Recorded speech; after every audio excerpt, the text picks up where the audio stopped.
Jatuh bangunnya kehidupan akan mengajarkan kamu kalau hidup bukan hanya soal uang.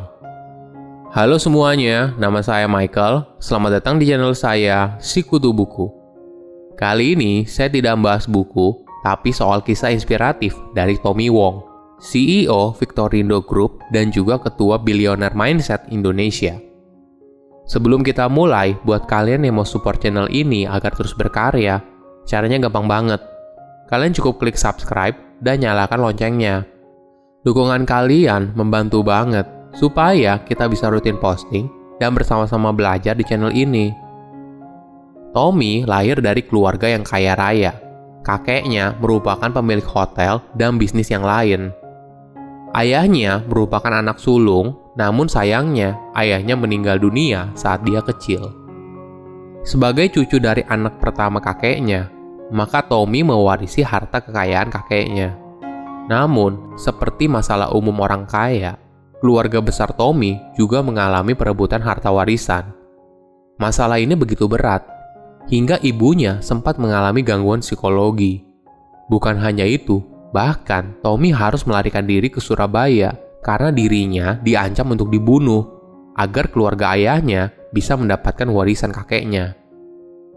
Di kondisi yang sulit seperti itu, Tony terpaksa terjun ke jalanan untuk berjualan koran demi menyambung hidup saat usianya 8 tahun. Di masa itu, dia sempat terpikir untuk bunuh diri. Tapi niat itu dia urungkan karena Tommy masih memikirkan ibunya. Hingga akhirnya, Tommy kembali ke Lampung, tempat ibunya tinggal. Di sana, dengan modal yang telah dia kumpulkan sebelumnya, Tommy berhasil mendapatkan tempat untuk berjualan koran dan majalah di pasar malam. Ada nilai lebih yang dia tawarkan dalam berjualan. Tommy paling anti memaksa orang untuk membeli barang dagangannya, tapi dia akan menawarkan nilai lebihnya. Dia punya cara unik dalam berjualan. Di pasar malam, Tommy membebaskan orang untuk membaca dagangannya. Sambil membaca majalah dan tiba-tiba tidak sengaja majalahnya ketumpahan makanan, pasti orang tersebut mau tidak mau membelinya karena tidak tega. Ketika dia sudah mengumpulkan uang yang cukup, dari Lampung, kemudian dia pindah ke Jakarta. Di sana, Tommy dan ibunya tinggal di rumah neneknya di daerah Tanjung Duren. Setiap kali jalan pulang, dia selalu melihat kondominium Taman Anggrek dan punya impian suatu hari bisa tinggal di sana. Bagi Tommy, tidak ada yang salah dengan punya impian. Anggaplah punya impian seperti jari tengah kita, artinya setinggi mungkin. Ibaratnya punya mimpi setinggi bulan. Kalaupun kamu jatuhnya masih di awan. Artinya tetap tinggi juga. Dalam perjalanan, Tommy juga tidak langsung sukses. Pada masa itu, ibunya memproduksi pakaian untuk bayi. Tommy melihat sendiri bagaimana ibunya diperlakukan oleh pemilik toko. Saat itu, ketika habis mengantar barang ke toko, ibunya tidak boleh langsung menagih uang karena masih pagi. Hingga siang hari, ibunya baru boleh datang lagi ke toko untuk menagih. Dari situ, Tommy bertekad untuk mengubah hidupnya dan tidak ingin melihat ibunya diperlakukan seperti itu lagi. Hingga suatu hari, Tommy melihat toko handphone yang ada di seberang toko tempat ibunya menagih.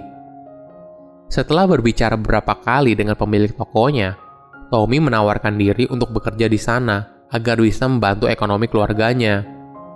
Dia menawarkan nilai lebih.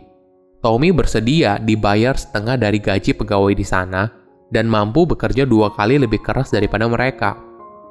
Akhirnya, si pemilik toko tergugah hatinya dan memberikan Tommy kesempatan untuk bekerja. Kinerja dia yang bagus membuat bosnya memberikan Tommy kepercayaan yang lebih besar, dan akhirnya dia diangkat menjadi manajer toko di sana. Ketika kondisi terlihat sudah mulai membaik, nasib buruk kembali muncul. Pada tahun 1998, terjadi kerusuhan, dan toko handphone tempat Tommy bekerja habis dijarah. Berbulan-bulan kemudian, Tommy bekerja serabutan. Dengan sisa uang yang dia miliki, Tommy menemukan kesempatan untuk ikut pameran di salah satu mall. Tapi, uangnya hanya cukup untuk membayar uang sewa selama 1 bulan. Di sana dia ingin berjualan handphone, tapi saat itu dia tidak punya modal. Yang dia punya adalah handphone Nokia untuk isi ringtone. Jadi itulah yang dia lakukan. Tommy menawarkan jasa pengisian ringtone ke handphone konsumen. Kemudian, saat malam hari, Tommy memungut brosur handphone yang dibuang saat pameran. Brosur itu dipotong, kemudian gambar handphonenya ditempel di atas sebuah gabus. Lalu, Tommy memajang semua display itu di tokonya. Semua itu dia lakukan karena Tommy punya mimpi untuk bisa punya toko handphone sendiri. Ide uniknya membuahkan hasil. Banyak orang penasaran dan kadang malah berpikir kalau itu adalah handphone asli, padahal hanya gabus. Kalau ada yang mau beli handphonenya, Tommy meminta DP dan naik ojek untuk membelinya dari toko handphone yang ada di Roxy, kemudian balik lagi ke mall tersebut untuk memberikan handphone ke konsumen. Memang tidak banyak yang percaya dengan model bisnis seperti itu, tapi Tommy tidak berkecil hati. Berapapun keuntungan yang dia dapat, semua disyukuri dengan sepenuh hati. Tidak terasa, setelah hampir 1 bulan, untungnya berlipat ganda. Hingga akhirnya, Tommy berhasil membuka toko sendiri di mall tersebut. Model bisnis lamanya masih dia pertahankan. Jadi, setiap ada konsumen yang mau beli, dia kunci tokonya, dan kemudian pergi ke Roxy untuk membeli handphone yang dia inginkan. Ketika sudah punya uang yang cukup, Tommy mulai memajang handphone di tokonya. Saat itu, dia punya ide yang unik. Tommy bukan hanya menjual handphone, tapi juga menjual boneka Pikachu yang dipajang di tokonya. Ini merupakan strategi yang unik bagi sebuah toko handphone. Dalam sebulan, Tommy hanya bisa menjual 2-3 unit handphone. Tapi, boneka Pikachu-nya bisa terjual setiap hari. Hingga suatu hari, nasib baik muncul. Tommy mendapatkan kepercayaan dari Samsung untuk bekerja sama.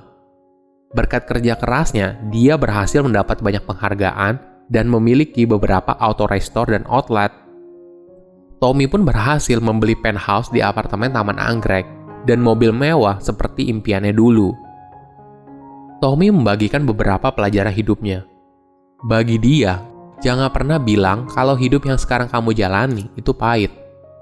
Kamu tidak tahu apa yang Tuhan siapkan untuk kamu. Berkaca dari pengalamannya, dari tukang koran saja bisa menjadi seorang yang naik bisnis kelas dan hidupnya berkelimpahan. Intinya adalah, selama hidup kita tidak merugikan orang lain, kita tidak akan kehilangan apapun. Ada pelajaran lain yang cukup berharga. Walaupun hidupnya berkelimpahan, Tommy merasa ada yang hampa dalam hidupnya. Dia merasa hidupnya begitu-gitu saja, karena dari awal mindsetnya adalah soal uang.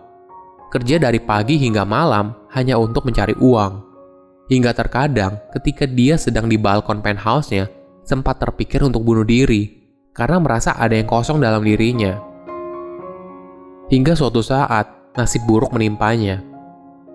Pada tahun 2017, karyawan kepercayaannya menghancurkan bisnis yang dia bangun selama ini. Tommy tidak pernah menyangka orang terdekatnya sudah merencanakan hal ini 3 tahun sebelumnya. Pada saat itu, Tommy ingin beralih ke bisnis online. Dia mempercayakan semuanya pada karyawan itu. Dia tidak mau belajar dan saat itu bosi banget. Itulah yang membuat bisnisnya hancur. Bahkan, uangnya juga dilarikan oleh karyawan tersebut hingga Tommy kesulitan membayar hutang kepada supplier. Semua hartanya habis untuk membayar semua hutang. Reputasinya juga jadi buruk, hingga dia berada pada titik terendah dalam hidupnya. Sampai pada suatu titik, dia tersadar dan pelan-pelan mulai mengatur hidupnya kembali. Hingga akhirnya, 2 tahun kemudian, pada tahun 2019, keuangannya sudah kembali lagi seperti semula, bahkan berlebih. Ini merupakan pelajaran yang sangat berharga bagi Tommy. Dia berpesan, apabila kamu sedang mengalami masalah, jangan mengurung diri sendirian. Kamu harus pergi keluar, bergaul dengan teman yang positif, atau gabung ke komunitas yang positif. Walaupun kamu tidak bisa cerita apa yang kamu hadapi, tapi getaran positifnya akan mengubah cara pandang kamu. Dan tanpa sadar, kamu bisa menemukan sendiri solusi dari masalah yang kamu hadapi. Jangan menjadikan uang sebagai tujuan utama. Hidup yang berkelimpahan bukan hanya soal materi, tapi juga soal keluarga, pertemanan, dan membantu orang yang membutuhkan. Silahkan komen di kolom komentar, pelajaran apa yang kalian dapat dari kisah inspiratif ini.